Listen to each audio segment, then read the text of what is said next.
It's your daily dose of Donna. Welcome to the show.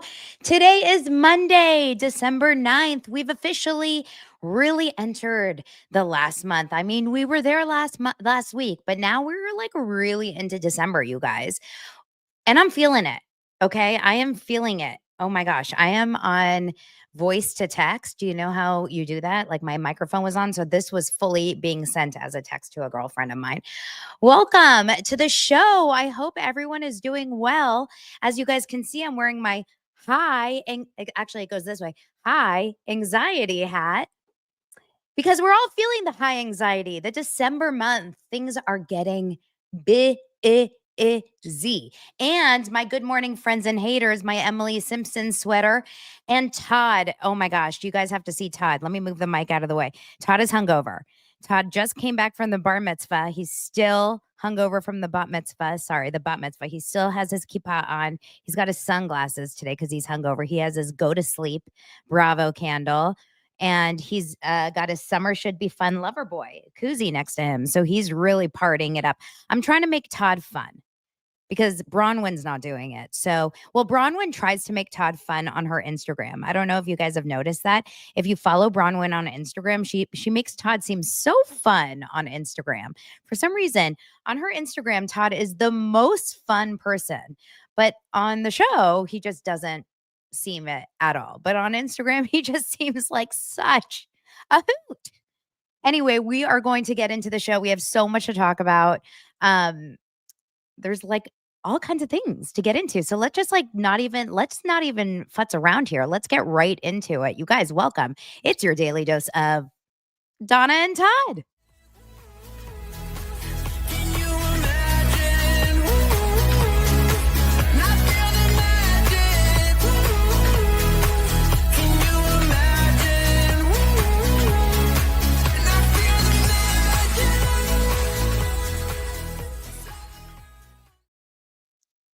So last night I released a Sunday Funday Patreon. It wasn't so fun. I mean, it was a good episode, but I talked about all kinds of crazy cases. Like I talked about cases. I mean, I talked about the disappearance of Hannah Kobayashi, and I kind of wrapped that up where we are right now, which is an unopened or unended, like an unsolved mystery. I spoke about the Girls Gone Wild documentary and the disgustingness of Joe Francis. Really, truly disgusting. Todd is pissed. He's still really mad about it. I spoke about what else did Jay-Z? Because that came out live while I was recording. The article came out. We'll get into a little bit of that today. I can't get into it too deep because it's so gross. And also, it's so new and like everything is just hearsay at this moment. So we will touch on that a little bit. I also spoke about Kelly Dodd and her live on Friday. I have some opinions about that, but I just have some thoughts about that I find Kelly Dodd such a fascinating character. And what else did I talk about in that? I talked about so many different things on that episode. So it was a good episode. And that was on Patreon last night. Just a reminder, if you are on Patreon and you are on the highest tier, which is the overdose tier, this Friday, the 13th, we are doing our Christmas Hanukkah last Zoom happy hour of the year. So what does that mean? Todd is going to be there. Hopefully he won't be hungover. We are going to bring your Christmas Hanukkah spirit, okay? We need you to come in your ugly Christmas sweater or not. You can come in a ball gown. Honestly, you can come naked. No one's judging.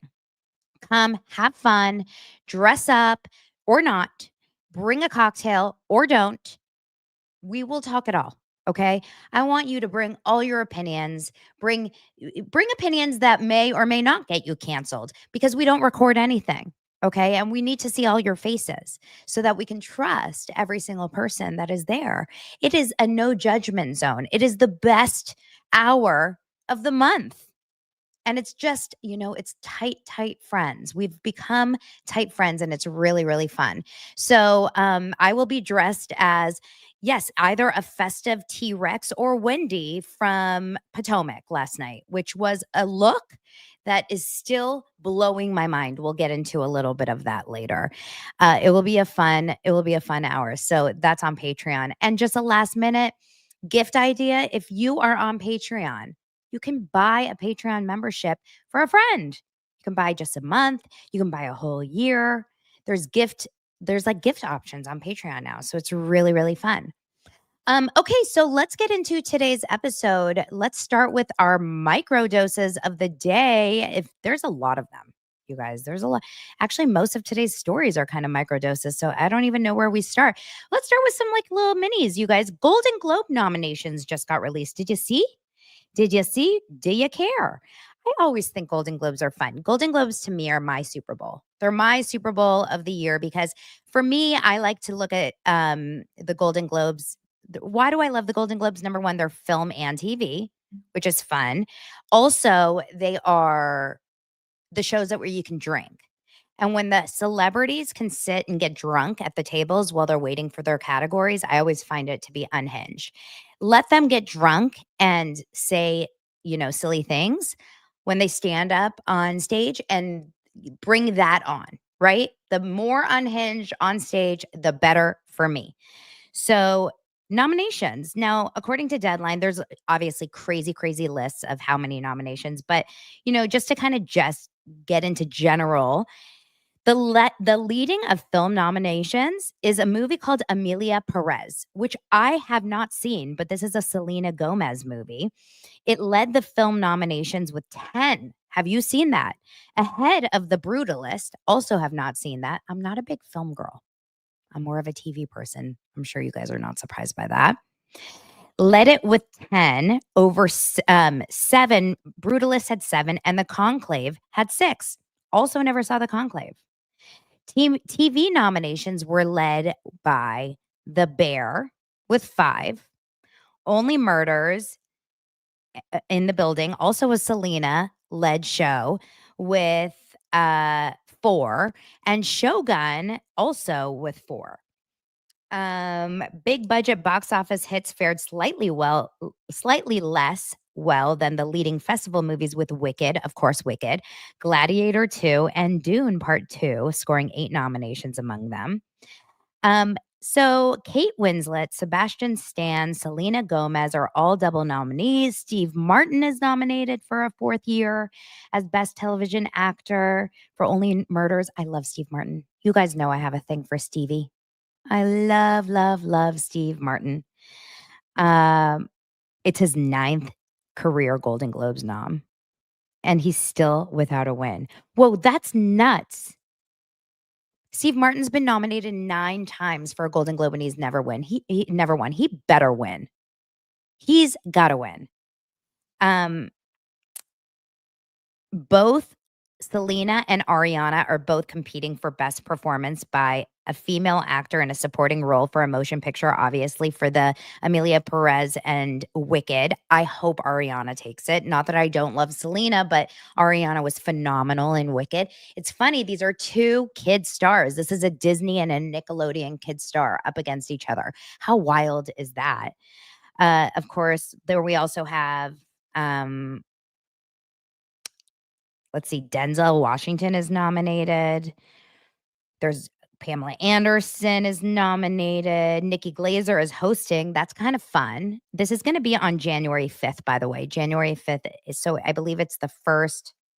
I don't know what day of the week January 5th is. It's usually like a Sunday night. Anything else? There's going to be a stand-up comedy. For the first time, Cinematic and Box Office Achievement is going to be the first time they're going to have that award. Let's see if there's any really fun categories that we need to jump into. I had a gnat. Zendaya is nominated. Another Disney star. Little Zendaya. Not so little anymore. Big star Zendaya, right? Oh, by the way, I see Glenn Powell is nominated for Hitman. We started watching Twisters last night. That's like the sequel, not sequel. It's like the reboot or remake, I guess, of Twister. What did you guys think about that? A comment about hosting the Golden Globes, how it's hard for comedians to host the Golden Globes. I agree. And usually they fail for whatever reason. I don't know if Nikki Glazer will fail. I feel like Nikki Glazer has such a an incredible track record lately. I think she's gonna kill it. Maybe I'm expecting too much out of her. I just think Nikki Glazer did so well at the roast of Tom Brady. I think she's gonna find a way through. I will be very, very, very shocked by it. Distinguished guest says, so lame. High schoolers chasing tornadoes. That I think they were in college, and that was the first scene. Then they get older. It was really cheesy. Okay. I couldn't last. I lasted like 34 minutes, and then I was like, guys, I'm out of here. The kids even got bored. There's a lot of songs that were nominated. Honestly, if Wicked is not nominated, like I don't think Wicked's nominated. Oh, because it's original song. Yeah, Wicked's not nominated for song? I mean, okay. You know, what's wrong with this is that I don't see any of our Real Housewives nominated. Lisa Barlow's not nominated for any of them. Like Lisa Barlow's singing Fortnite and Last Christmas. They're not on here for best song. And so for that, I say this is not a real show. If we're doing Golden Globes, why aren't we putting Angie and her phenomenal takedown on high body count? Why is that not in this article, in this list? I mean, got to get our oh yeah, fourth night. It wasn't Fortnite. It was for the fourth night. Oh my god, that's the best. Okay. Well, until we get our reality stars listed on Golden Globes, I will protest. I will what's the word when you don't watch something? I will I'm going to wait until the word until the word comes to me. I will not watch it until Lisa Barlow gets nominated for a Golden Globe for best performance by a female act. Boycott. I will boycott the Golden Globes until Lisa Barlow gets best hair for a female actress on a reality star. You know, American Reality Awards, I was just there a few days ago, last week, couple weeks ago, remember? With Tamara Judge, Heather McDonald. Why wasn't Lisa Barlow there? Why weren't our housewives really there? Like, why didn't we get best hair? We need to do some work. Okay. The Doser Network is announcing the new reality awards. And this is like, we need to do something different. We're gonna change the world. Next story. Let's talk a little bit about Craig Conover and how he's completely changing his life for his girlfriend. Let's talk about this really fast. Oh, yeah, Cody Brown is best hair. Here are the nominees for best hair on reality TV. Well, it's Cody Brown, Kate Gosselin, Lisa Barlow. Someone help me come up with more. Hold on. Cody Brown, Kate Gosselin. Are we thinking best hair, like good or bad good? Lisa Barlow, Joe from Vanderpump. No, Tom Schwartz with the bleach blonde hair from Vanderpump. Meredith Marks with her bangs. That's a good one, Michelle. They have to be bad hair. That's what it needs to be. It can't be good hair. It has to be bad good hair. So Cody Brown, Brittany from the Bat Mitzvah, Meredith with the bangs. It has to be Heather Gay also at the Bat Mitzvah, because Heather Gay had some crazy look at that Bat Mitzvah, and no one's talking about it because Brittany got like all the wrath from her Bat Mitzvah hair, but Heather Gay's like situation was also a situation, right? Um, who's saying Joe Gorga? He doesn't have hair. How can we put Joe Gorga in that? Oh, Gina from OC in that confessional look when she has the headband and the big bump it. That's high body count hair, if I ever saw one. Kyle Cook with his mullet. Mm-hmm. Mm-hmm. Zach with his Lego head. There we go. And Peter with his ponytail. That is a full category right there. And the winner goes to obviously Cody Brown and his headband of skin right between his tendrils of ramen. I mean, you guys, we're gonna come up with an entire category before the end of this year. We've got to. That'll be fun. Let's come up with something in the Facebook group. Oh my God, Bethany copying Luann. That was a great episode. I just rewatched it in the Berkshires when they go to the Berkshire Manor or whatever it's called. And Bethany goes off on Luann. You're a whore. You sleep with everyone. You sleep. And she loses her mind. And then Luann's like, well, you're copying my hair. And Bethany's like, I guess I am. Next story, Craig is changing himself for his girlfriend. Now, I have some thoughts and I'm concerned. You guys, I know we do this every time and I don't want to do it. I don't want to be a conspiracy theorist, but I really wish I had a foil hat. I know Craig and Paige are happy. I know everyone keeps telling me, stop making it up. They're fine. They're happy. They spent Thanksgiving together. Everything's good. Craig and Paige are in love and they're good. And I really want them to be in love. Trust me. I know I am like, my whole shtick here is that I'm in love with Craig and I really, really love him so much, but I love him for Paige. Like I want them together. And I really do think that they should end up together if she loves him and if she wants to be with him. But you guys, I'm concerned. I'm concerned. And I'll tell you why. Are you ready? I am concerned because Craig had a very busy weekend. I was watching. Now, a million people follow him, so don't worry, I'm not the only one. But this guy he's a mover and a shaker. Both Paige and him and Craig work their asses off. We can give them that, right? She's got a million things going on. She's got Gately Squad. She's got Amazon Live. She's going. She's moving. She's going. She's right. She's all over the place.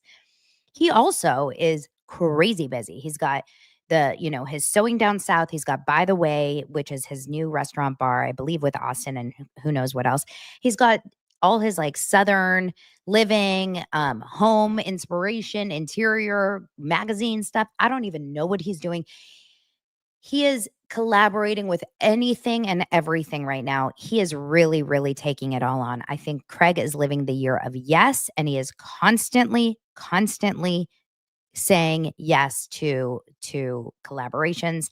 I imagine he is getting paid a gazillion dollars for all of these cooking demos that he's doing with people, magazine covers, Spritz Society appearances. He's flying from place to place to place to place to place. Okay. That being said, I believe.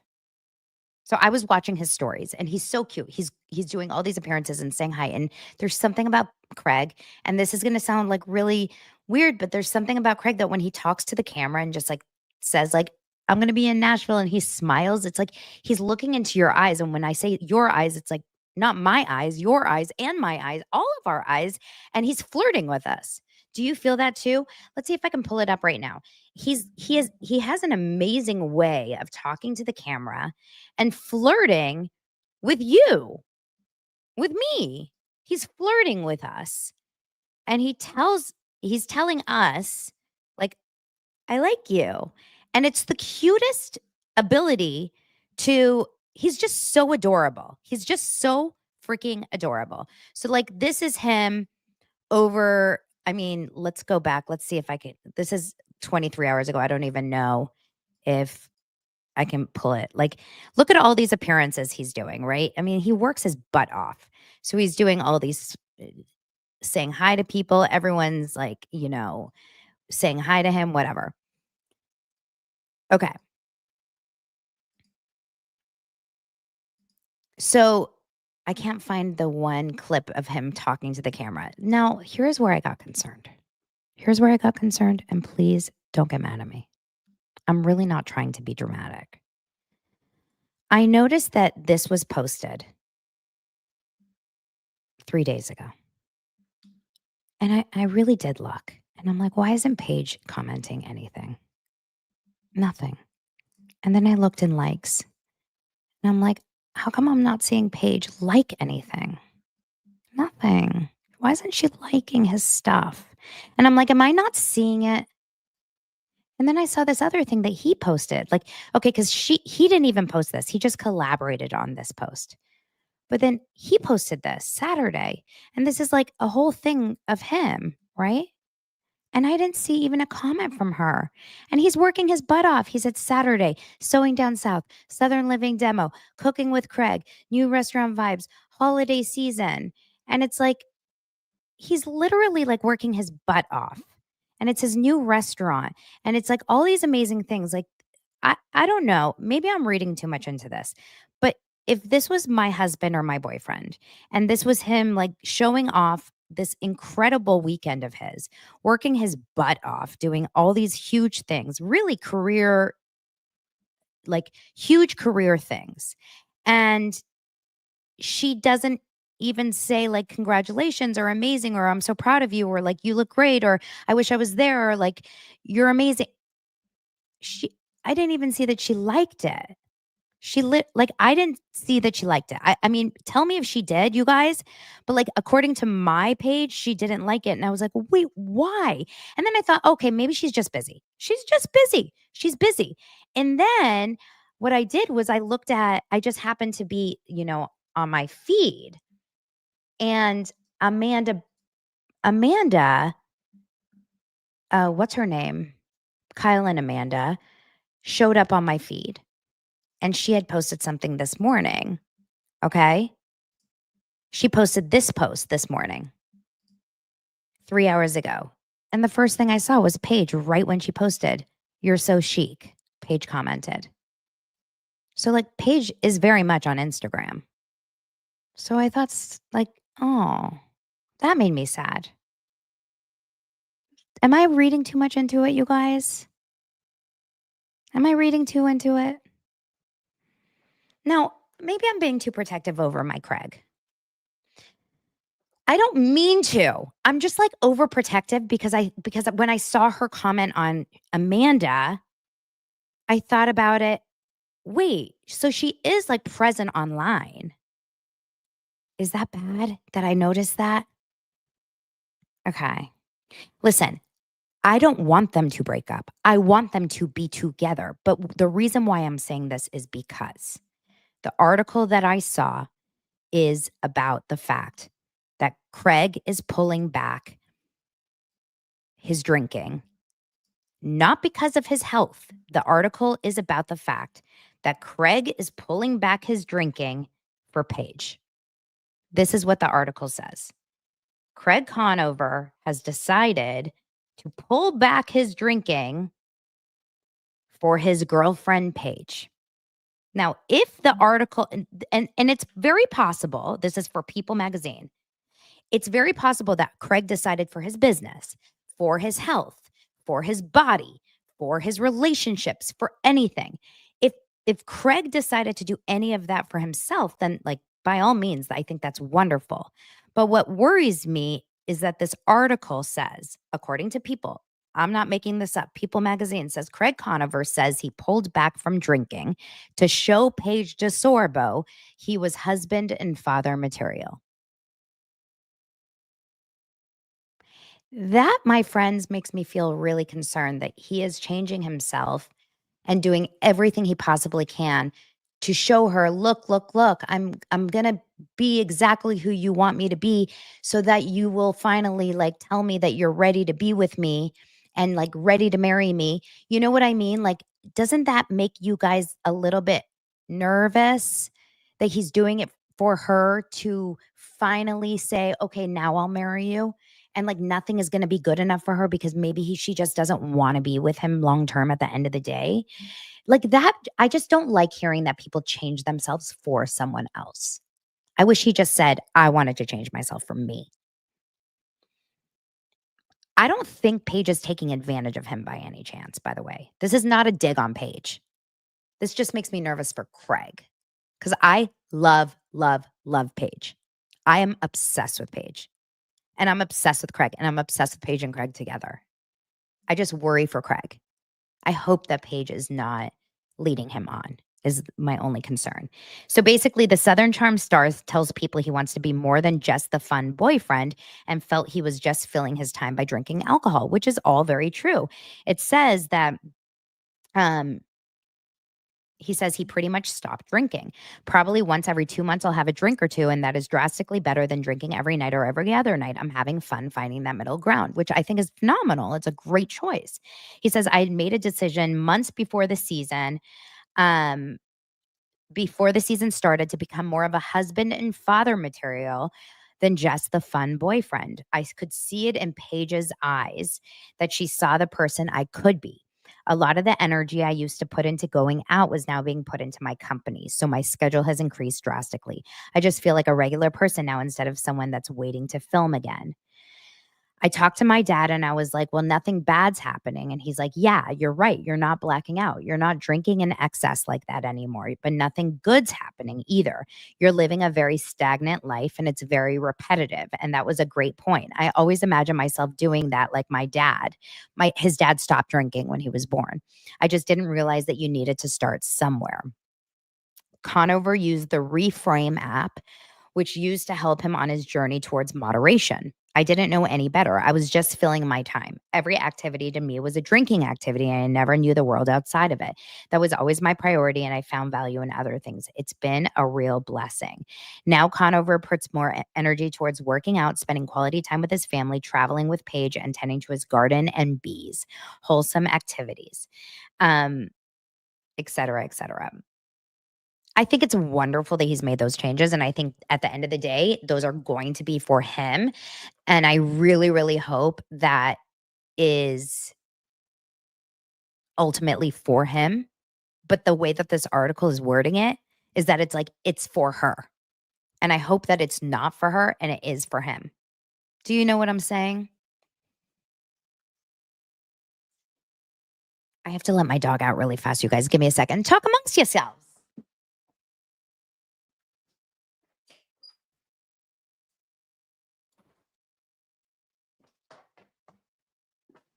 Okay.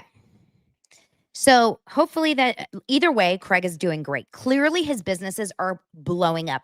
And I still haven't really talked about the fact that Kyle threw him under the bus at FanFest when Kyle was like, when Andy said who works harder, Craig, or like who puts more energy into their businesses, Craig or Kyle, something like that.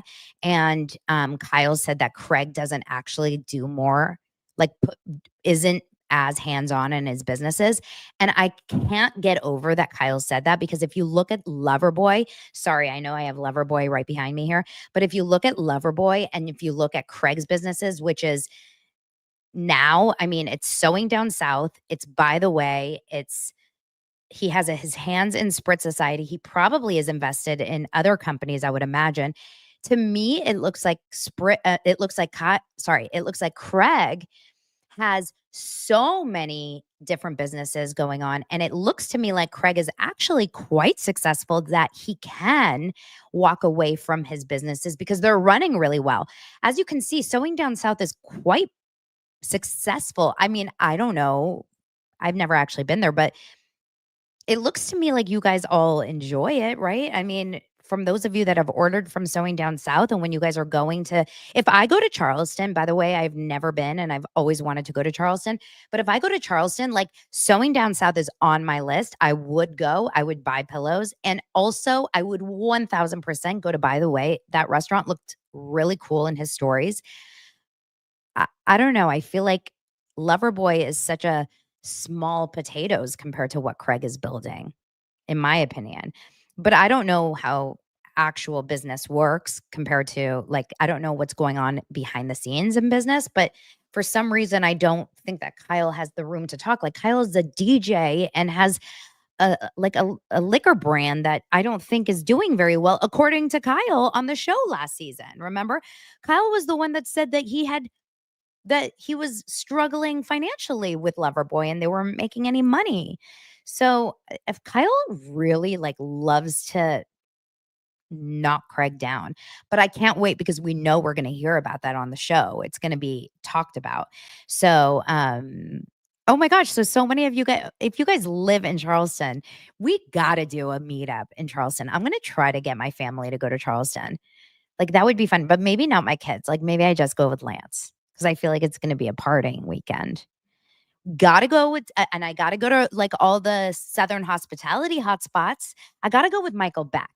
I feel like Michael Beck, who's the showrunner of Southern Hospitality this last season, he's gotta take us, and because 'cause he'll know where all the spots are. Oh my god, that's how I really wanna go to Charleston, like, I feel like that's such a hot spot now because of Bravo. It will be a write-off, quote, unquote, right? It'll be a write-off. Okay, because 'cause I'll talk about it on the show. All right, let's move on to another story. Is there other stories? Well, obviously, we definitely want to kind of hit up. Well, actually, let's talk about Lindsay Hubbard baby news. There's a couple baby stories. Lindsay Hubbard has had her baby girl finally in the longest years of all of our lives. I I think Lindsay had a 7-year long gestation period. You guys, seriously, how many people have gotten pregnant and had 6 rounds of birth since Lindsay was pregnant? I think Lindsay's been pregnant for 46 months. It's shocking how long this woman has been pregnant. She finally had a baby girl, but this little baby girl is so cute. She announced it over the weekend.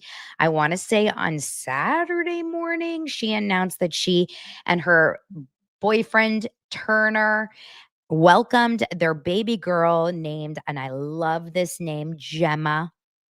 That was like such a dream name if I ever had a daughter. Gemma, um, Gemma Britt, I believe. Gemma Britt Koof is the name. The picture is darling because it's clearly still taken in the hospital.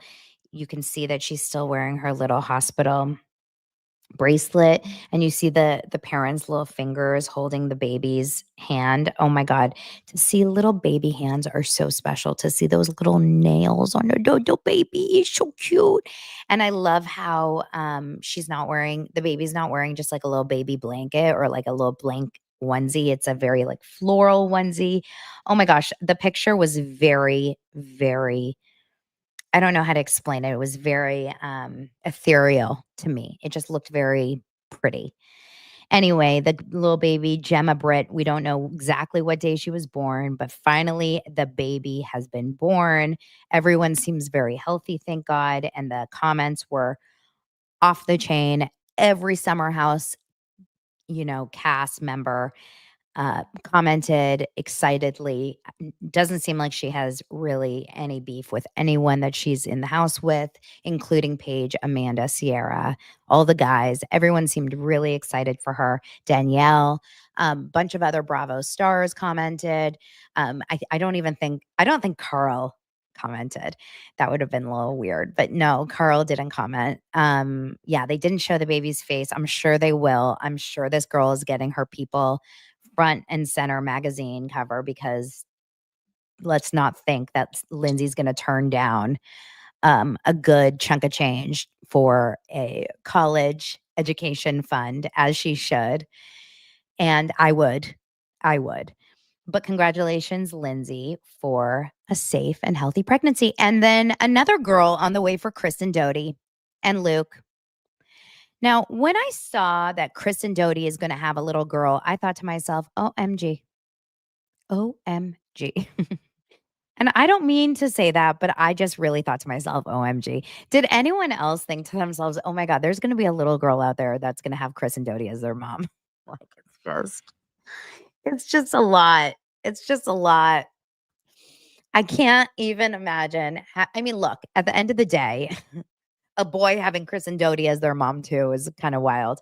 But I imagine Kristen's entering her, like, more mature era.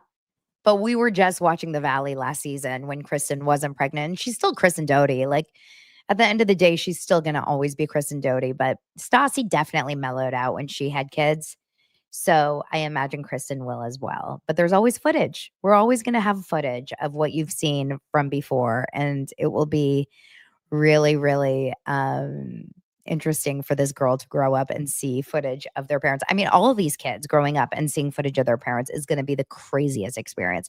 I can't wait to see any of these reality stars as they grow up and like look back and see.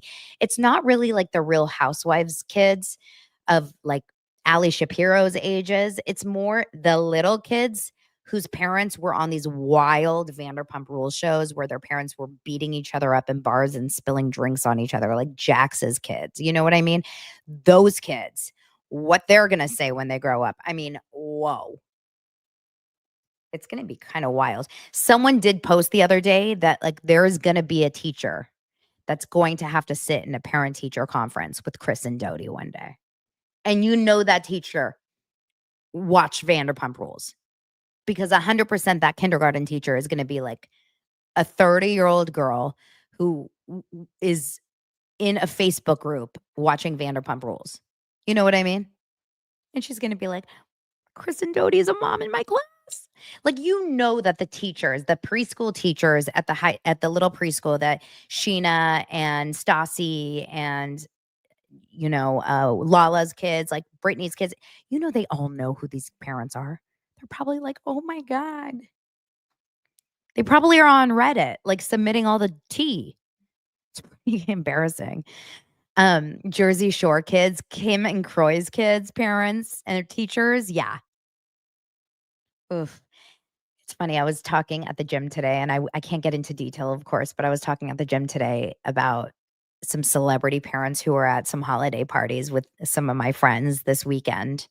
Some celebrity parents that we talk about a lot on this show. And just some stories about them. It's just so interesting that they're like at the same holiday parties, like drinking champagne with them, you know? It's really, really crazy.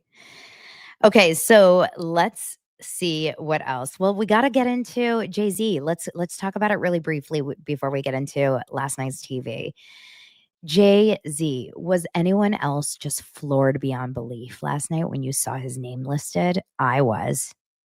I mean, I was live on my Patreon when I was recording and when I saw his name and I was like, now, I will say, first and foremost, whatever I say here on the show is all alleged and all based on what I'm reading. Nothing I say on the show is said from proof or anything I know outside of, you know, like based on anything other than what I'm assuming or reading, you know? Nothing is guaranteed or true. All I know is that as you guys followed me here through all the Diddy drama, I have always felt in my heart that people like Jaguar Wright, people like Gene Deal, the bodyguard, people like Sloan Bella and Cat Williams, and all of these people who are basically whistleblowers, who are opening their mouths and speaking really in, you know, scary situations. They're opening up and they're speaking about what really was going down according to them behind the scenes over the course of all these years, 20, 30 years, over the courses of all these years of, you know, late night parties and behind the scenes stuff that you wouldn't be able to even dream of. Horrible, horrible horror stories, stuff like that. I just thought to myself, even if one little percentage of it was true, if one iota of it was true, it's bad enough. And what I always kept thinking to myself, and a lot of you guys kind of agreed, was that for me, it was very hard for me to separate Jay-Z from Diddy. Because if you go back through the footage, if you go back through the stories, Jay-Z and Diddy were like BFFs, right? Not only best friends, but also coworkers. They were partners. They were freaking frack, right? It's very, very hard to look at someone who had like a partner in crime, literally, but also figuratively, and say, wow, I had absolutely no idea that that person was involved in anything nefarious, and I was just there for the business part, or I was just there, you know, drinking a little bit of champagne and Ciroc, and then I went home at 11 p.m. to, you know, go to sleep and get up early to go to to work the next morning. And somehow he was engaged in all this crazy shit late night, but I was going home to my wife or whatever. And I just don't buy it. I just don't buy it. And I've heard so much shit now from all these people online and in all these TikTok videos and from all of these lawyers and all these reporters and all of, when the Diddy stuff came out, we believed so much that why wouldn't we believe that the buck stops at Diddy? Why wouldn't we? So, oh my God, this is so funny. Josh says nothing good happens after 6 p.m. Josh, 6 p.m. Like dinner happens after 6 p.m. Like, what kind of life do you live, my friend? So it's really, really hard for me to imagine that it doesn't end at Diddy. Now, basically, if I can try to kind of like it's kind of a confusing story. So I just want to try to run through what I know about this. According to this story that came out last night, there was a lawsuit. There's so many lawsuits. Hundreds of lawsuits come out against Diddy in the last few months. One of these lawsuits was filed by a Jane Doe, and it was named against Diddy and an unnamed celebrity for this assault that rhymes with grape. In 2000, after the MTV VMAs in New York City, September 7th, I want to say 2000, to a 13-year-old girl. And it was against Diddy and an unnamed celebrity. This was filed already. And it was not listed. It was not listing who this unnamed celebrity was. And they were basically kind of putting it out there. Who was this unnamed celebrity? And all of a sudden, last night, out of nowhere, it basically opened up that it was actually listed as Jay-Z. Now, right after it was listed as Jay-Z, hold on, I want to get the exact article so that I can read all of the information because I don't want to mess anything up here.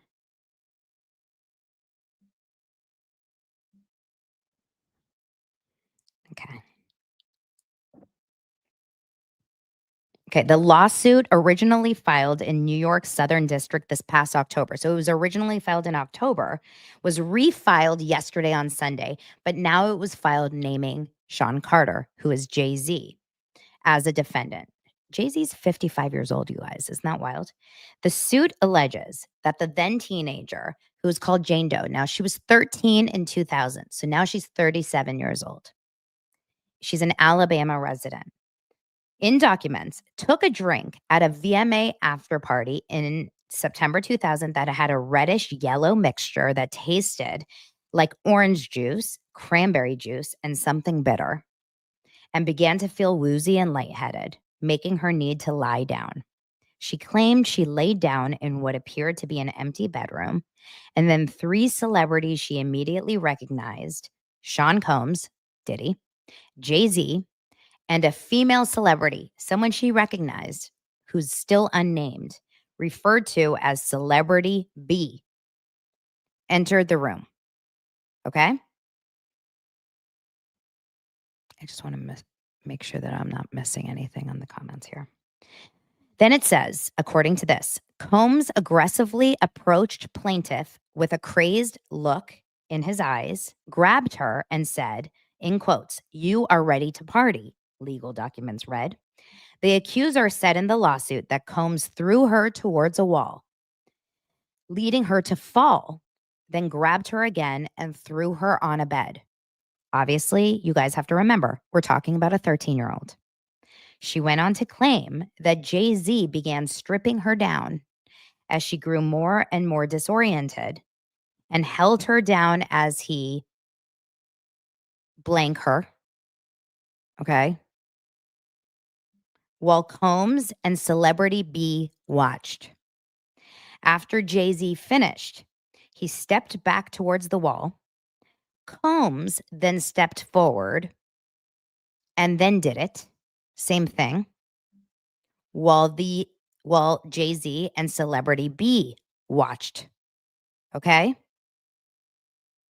The lawsuit said. According to legal documents, another celebrity stood by and watched as Combs and Carter, that's Diddy and Jay-Z, took turns assaulting the minor. Many others were present at the after party but did nothing to stop the assault. The accuser also said that Combs tried to force her to perform oral on him, at which point she fought back, standing up quickly and punching out at the same time, hitting Combs in the neck, at which point he stopped his attempt. The alleged victim now suffers from PTSD and seizure disorder caused by stress and trauma, and has had difficulty maintaining normal relationships and lives largely withdrawn from society. She is asking the court for unspecified damages in the suit, which has been filed under New York State's Victim of Gender-Motivated Violence Protection Act. Jane Doe said she was invited to the after party by a limousine driver who told her he could get her in, as Combs liked younger girls, and said she fit what Diddy was looking for. Meanwhile, Jay-Z then hit out at Tony Busby. Tony Busby is the lawyer who is the lawyer that is suing Diddy and Jay-Z. He's the lawyer that's in charge of this lawsuit. Jay-Z is then going back to Tony Busby, basically suggesting he's not a legitimate lawyer and saying that he's being blackmailed, saying that basically he's saying that Tony Busby is taking on the case for personal gain. He called Tony a lawyer, put lawyer in quotes, and said what he had calculated was the nature of these allegations and the public scrutiny would make me want to settle.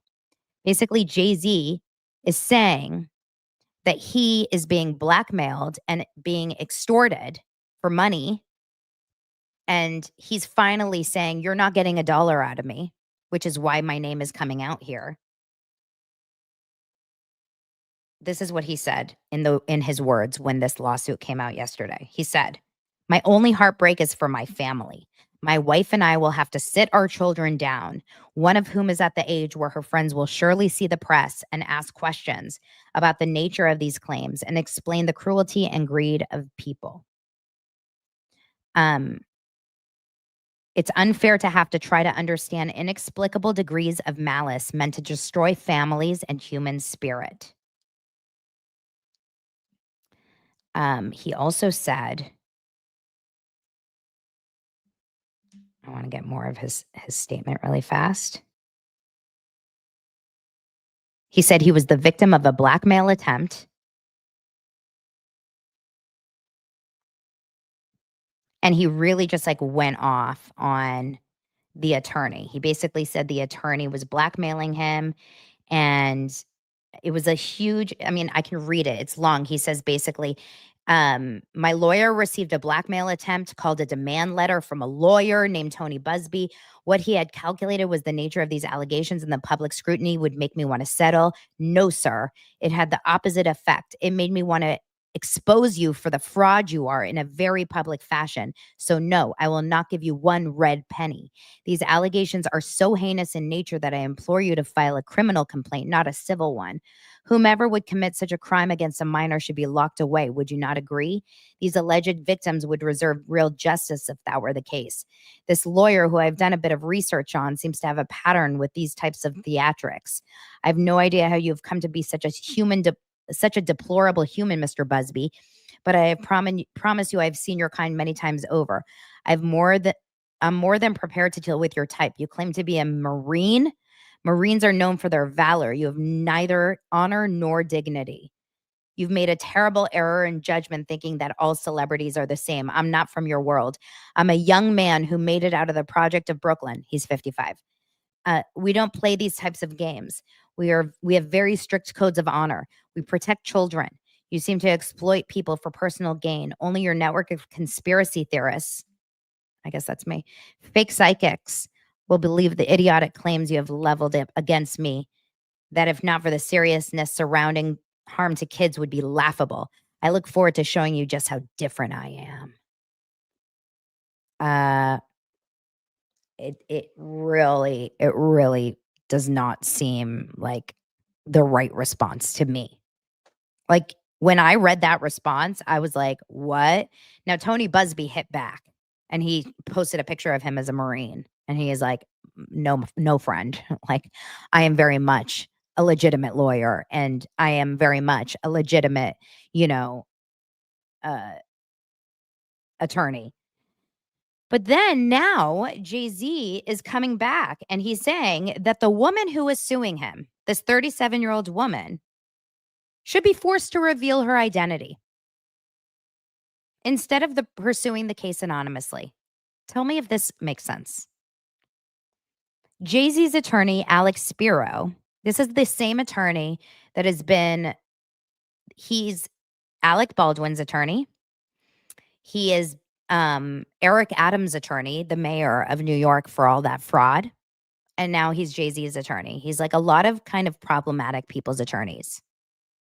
He filed docs on Monday morning asking the judge to make the plaintiff reveal herself. In the docs obtained by TMZ, Spiro says, fair is fair. It's not consistent with justice, fairness, or the rules governing federal proceedings for the plaintiff and her counsel to smear Jay-Z's good name. Further, the docs state Jay-Z's built an impeccable reputation and has never been accused of or engaged in any sexual misconduct.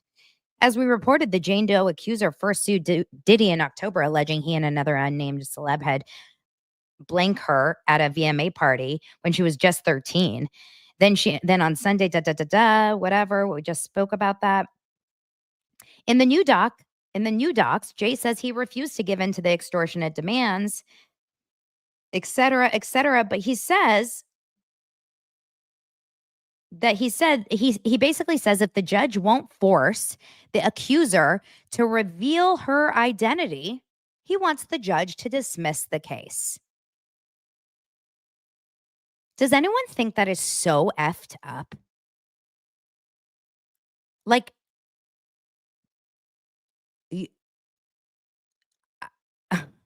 I'm speechless over this.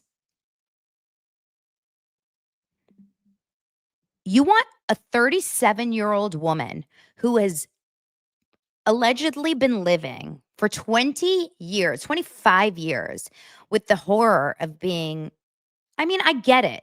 If you're seriously convinced that you didn't do this, then I guess you're saying like you want her to name her. I don't know. I'm trying to like put myself in both positions. Okay.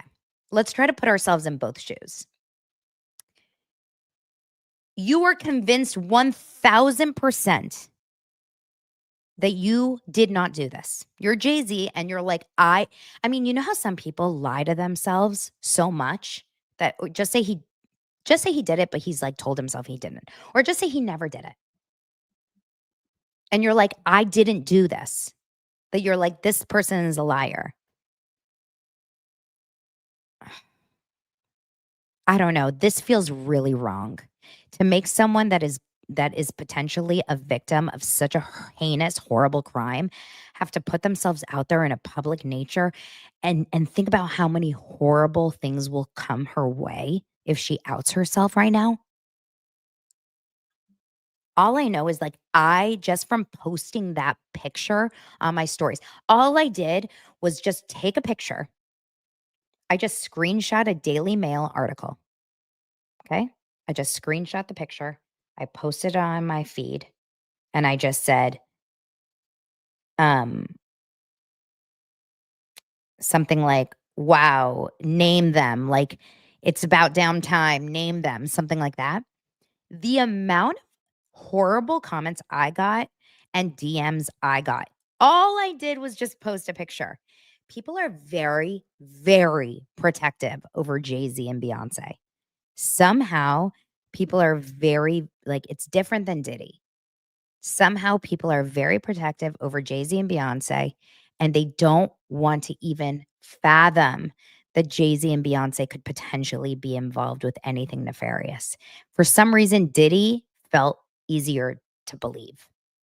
But for some reason, Jay-Z and Beyonce are not capable of bad behavior. And I was sitting at my workout today, and I'm not going to name what agency, but the man that I worked out next to, we were speaking about this, and his brother he's a former agent, but his brother is the head chair of one of the biggest agencies here in Beverly Hills. Like, you know it, okay? You know it. So reps the biggest actors and celebrities. And this man told me, not only is Jay-Z probably guilty, but Beyonce is probably as well. Because there's no way that if he wasn't involved in something nefarious, that she wasn't also as well. You guys, your husband doesn't keep stuff like you can't not know. What was the elevator all about? With the sister hitting the husband? Solange, the sister, remember that? The sister getting in a fight with Jay-Z? Why was Tina Knowles this morning, Beyonce's mom, liking a post on Fox Chicago or whatever on Instagram? She liked a post that said that Jay-Z was involved with this. Like, something's up. I don't know what it is. I don't know what he's guilty of. But if you think that these people are angelic, I don't know. I just don't believe any of it anymore.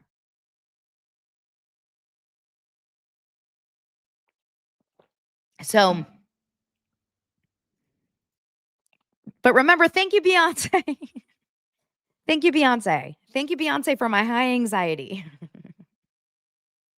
You know who really wants to thank Beyonce is probably Dr. Wendy from Real Housewives of Potomac from last night for that dress that none of us can really believe. We will get more into the Jay-Z of it all as more develops. I just can't believe that he is seriously going the route of trying to expose a victim. It's so sick. You're a father of girls and you want to expose a victim. Your daughter is 12 years old. And so your daughter is basically almost the age of the daughter of the girl that was a victim. And you want her to expose herself as a 37-year-old now. I can't even get over that. This is your way to deal with this? It's actually really a sad, sick way to handle it. Ugh, makes me sick. Let's move on. Look, I'm just gonna be honest. I have nothing to say about Potomac. I have nothing to say about Potomac except I find it impossible to get through. I don't think it's a show. I think it's not interesting. I find it incongruent. I find Mia despicable. Her scenes are despicable. Her scene last night with Gordon, where she's talking about divorce and her relationships in front of Jeremiah and everything, like, she is so clueless on how to handle relationship conversations in front of her kids. It is unreal. It is out of control. Mia should be fired from the show because of her bad parenting. It is unreal. It gives me the ick. I don't want to watch this show anymore. I think I have to be done after this season unless they do some real retooling. I don't find it funny. I don't find it entertaining. I am not into the show. Okay? I'm just going to be 100%. Mia really, really irks me. I can't watch little kids on the show talking about, like, why aren't you and dad divorced? Why are you guys getting divorced? Well, daddy and I, it's like, it's really uncomfortable for me. And then she goes in with Kiarna and she's like, yeah, he's just having a manic episode. Like, what? Nothing makes sense. It's really bad. It's really uncomfortable. I don't like it. It makes me sad. It makes me feel depressed. It makes me feel yucky inside. Then we have Dr. The only comic relief of the episode is Stacy and her gay boyfriend TJ. And I don't mean to like out someone, but like, come on. What was happening in this scene? Wh- You might as well just bring Perez Hilton as your boyfriend. I mean, I don't know. Stacy has as much chemistry with TJ as I do with my cup. What's happening? They're making Boboli pizza and drinking high C out of wine glasses. Like, what the hell? What is this? What are we watching? They're talking about like if they date other people, will they be jealous? They're not dating each other. They don't even touch hands. They basically are like coworkers. Real strange. Real strange, not interesting. The only thing I found somewhat interesting was Wendy's outfit. And uh, when I tell you, I truly did not. Oh, this is a good article. I'll show you guys in just a second. When I tell you, I really truly did not understand what I was watching. I thought I was I thought I was like really in a different land. Did you guys see Wendy's dress? Did you guys see Wendy's dress? I'm going to show you my stories really fast. Hold on. Okay. If you're on YouTube, please watch Wendy's dress. If you are listening to the story to this audio, please go to my Instagram stories at This Is Donna Bowling or just Google Dr. Wendy blue dress. Wendy's dress is the Michelin Man. In what world would you wear a dress? Wendy is a beautiful woman. In what world would you wear a dress that looks like she has a blow up, an air machine inside that blows up the arms? Unreal. What is happening? What? Who would choose this look? Who chooses this look? I could never think of choosing to look like a linebacker. I would like to look really large in the upper arms, but I couldn't pay attention. I mean, it was giving Bronwyn at the airport. That's all I can think of. She was an inflatable blow up doll. It was wild. Guys, I couldn't with I just couldn't. I couldn't sit through it. I had no idea I was on my phone half the time. I didn't even write one note. Sorry. Giselle was on Watch What Happens Live. Didn't care. Didn't watch it. No interest. Sorry. I'm sorry, Potomac lovers. But I'm not a recap show. I just tell you interesting things and it's not interesting for me. And Sister Wives, okay, here we go, guys. And you're not going to be really happy because you know how much I love doing Sister Wives recaps. But Sister Wives really only had one interesting scene last night. And don't worry. This week on Sister Wives, once again, we are planning the goddamn wedding of the freaking year. And it's Christine and David's. Yes, believe it or not, they're still getting freaking married. I never thought the day would freaking come that this wedding has been coming and going. Get married already. Mary is hanging out with friends, still talking about this relationship that I thought ended 6 years ago. But the best part of the show was seeing Robin and her depressed daughters. This week on Sister Wives, it was a lot of boring. I fast forwarded through a lot. In fact, I actually found myself for the first time in a long time bored during Sister Wives for a lot of it. The first scenes were weird. Mary had like she had friends that we've never met before. It was almost like they were in casting, right? Like she was cast these friends. I don't know who they were. I wasn't even paying attention enough. To be honest, my brain was a little ADHD this morning. I was paying attention to like them finding the killer of the United Health guy. This is not I mean, believe it or not, this is Doser News Network, but we're not going to get into that story. But I was very invested in that when I was watching the show. But Mary was meeting these friends. Some of them are polygamous. Some of them are not, confused. Don't really know. Don't really care. And they were talking about like, the fact is, Mary, Cody hasn't been into you since Robin. And then they were talking about being jealous and not. And the truth is, I don't give a shit. We're over it. Why are we still talking about Cody? Aren't we done? Why are we still talking about Cody? Boring. Next scene is Christine trying on wedding dresses. Say yes to the wedding dress. I want to say no to all of this. I want Christine to say yes to getting off my TV. When I tell you Christine has done something to me, something has changed within me, something is not the same. Christine has become my most hated housewife. I take Robin over Christine. I will take Robin Brown is quickly moving up the ranks. Okay? Christine Brown is so annoying. She is literally Christine Brown. If I saw Christine Brown on the street, I would turn the other way and run. She annoys me like she's the gnat around my desk, like I want to slap her silly. She is so annoying. Oh my God, look at my outfit. I fast forwarded it. I don't want to see her pretend. I don't want to see her I don't want to see all the people cry. Didn't we watch this already a year ago? Are they just recycling scenes? It's giving me high anxiety. High anxiety. Now, we go to Robin, which is when the episode actually gets good. Mary just moved to Parowan, and it's been a challenge for me, she says. Okay, narcissist 101. Why? You never saw her. Why is it a challenge for you, Robin? She goes, Christine and Janelle have also moved, so I'm just having some identity issues. You don't know who you are without the sister wives that you never saw? What, are you struggling with your identity now? Do you not know if you're a they or a them? I mean, what do you mean? Robin, you're exactly who you were before they were there. You never saw them. You're Cody's only wife. You have a gaggle of depressed children. You live in the Purple Palace. You microblade your eyebrows to death.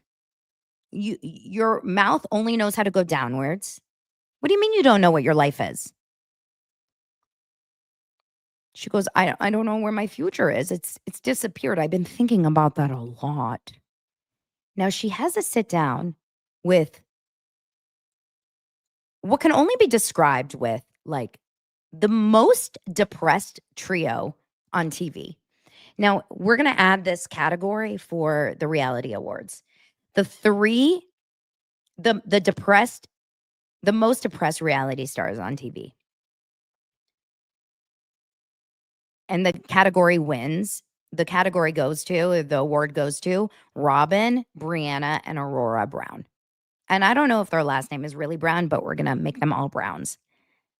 These three, Robin, Brianna, and Aurora, have never smiled in their lives. And if you really watch them, there's something going on. They all have, I mean, I'm not, they're beautiful girls, okay? This is not like an attack on their looks. They need their blue means, okay? They need their blue means because gravity is not working for them.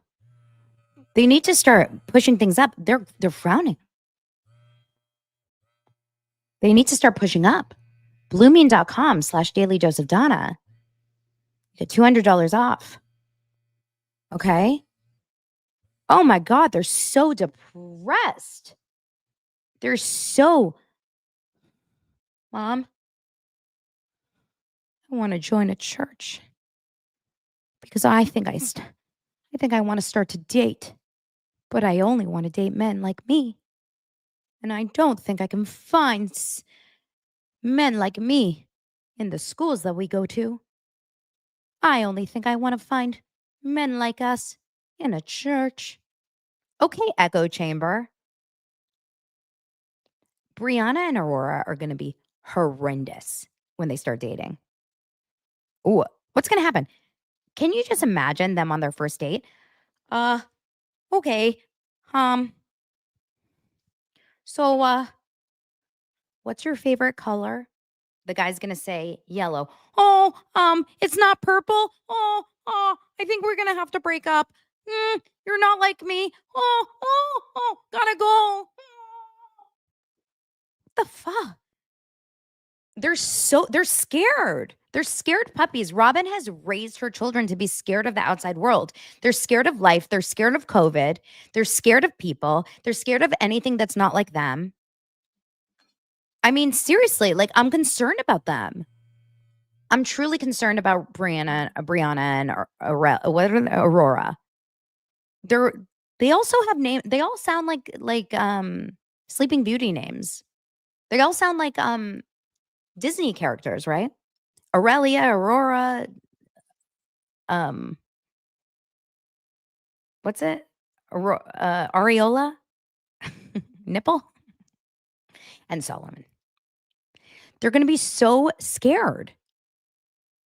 I think that they're truly they're going to remind me of like, you know what? What's the movie where it's two people that just get dropped from like a different time zone, from like a different era, and they just get dropped into current time, and they're like, "This is so scary," like very Encino Man, you know? What is that thing? Oh, it's just a car, honey. Oh, okay. It's driving really fast. Oh. Like, do they know what internet is? Do they know what TikTok is? Do they know? Are they on YouTube? Hi. Do they know what Loverboy is? Like, can you imagine dropping Brianna and Aurora into the summer house for one night? What I would do to get a crossover of Brianna and Aurora for one night with Jesse Solomon and West. One night. Get Brianna and Aurora with Jesse Solomon and West on a float, on a keg. Like, get for one fucking night. What would you do? And Cody Brown would be standing up on that balcony. You know he would be wearing Kyle's little like penis cover, and he would be like, "This is so fun."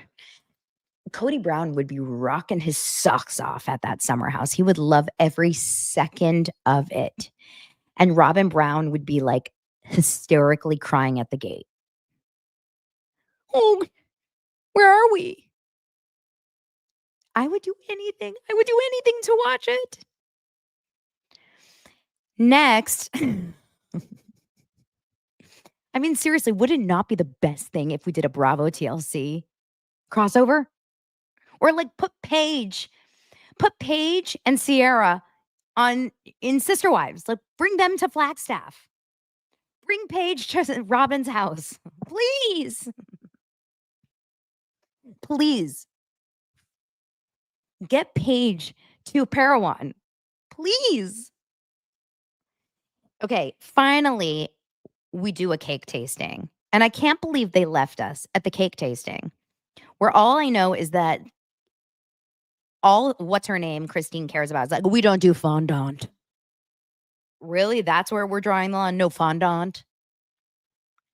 So then they're talking about, are we going to have to do a cake for him? Does he get his own cake? And one random person goes, well, what if we did boobs for David's cake? And David's like, oh, I don't know if I do boobs. I don't know if I can do boobs. And Truly out of nowhere goes, what if it was your boobs? And they're dead. They're dead. So all of a sudden the boobs come up. Now we're talking about naked cakes. David goes, what is a naked cake? Is that where naked people come out of the cake? Did you guys know that TLC is a sex show? Meanwhile, Christine and David are talking about the cake, wanting to lick it, wanting to suck it, wanting to drink it, wanting to basically motorboat it. They're talking about how mature they are. Christine and David take everything to like pornography. Okay.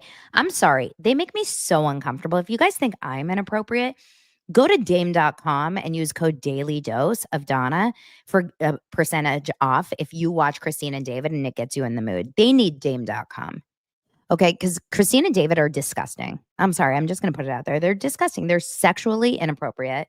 They're teenagers that never got it on, and they're taking it all out now. And they basically want to screw over their cake. They want to take the cake into the bedroom and they want to get nasty with their cake. And I don't want anything to do with it. Like I don't want to watch that. I don't want to see it. I don't want anything to do with it. And like, why are we forced to see this? Like, does TLC say like, oh, the audience is gonna love being part of this scene? I don't want to see that. And surely Christine and David's kids don't want to see it either. I don't think Christine and David's kids are enjoying the licking and the sucking and the talking about cake and nakedness. I'm not into it, guys. So I just really, really want to develop a show about Brianna and Areola or Aurora or Nippolola or whatever their names are, Vulviola. I want to do a show about them going to college. And I don't want it to be a Mormon college. I don't want it to be BYU. I want to take them straight to University of Arizona. I want them to go straight to a sorority. I want it to be like a Legally Blonde, but opposite. I want them to go to a sorority. I want to see them party their asses off. I want to see them drunk. I want to see them, having to like do a wet t-shirt contest. Like, let's see something crazy. I think that's a show. Like, bring back MTV Spring Break just for Brianna and Aurora and Areola. I think Areola is too young, right? She's the young one. Let's not do her. I just think it could be fun. Okay, you guys, I love you. Thank you so much for a great Monday. You really put me in a great mood. And you know what? By the way, Cody would say yes to this idea because he would never say no to cash. And you know that if MTV, Bravo, TLC decided for some crazy crossover, for the right amount of money, Cody would sell his daughters to the devil. So I guarantee you that if Joe Francis came a knocking, Cody would say, bring it on. Tell me how much. So listen, you guys, if you want, I'll take 10% of the deal. I mean, I wouldn't be proud of it, but anything for the entertainment. And Todd would oversee it. Todd, he's still drunk. So, okay, you guys, I love you. Let's talk tomorrow. And bye.